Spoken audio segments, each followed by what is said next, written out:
লতানো গাছের কিভাবে 1G কাটিং করতে হয় আজকে আমি সেটাই দেখাবো।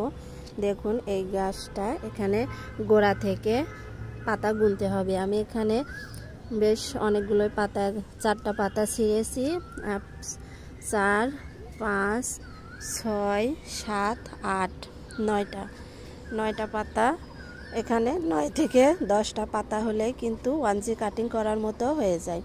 এখানে আমি 10টা পাতা হয়ে গেছে। আজকে আমি এই গাছটার 1G কাটিং করে দেব।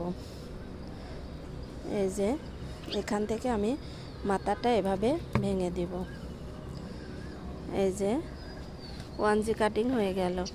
এখন দেখুন এই যে প্রত্যেকটা পাতার এই যে গোড়াতে দেখুন নতুন নতুন কুশি বের হচ্ছে। এগুলো কিন্তু এখন বড় হবে।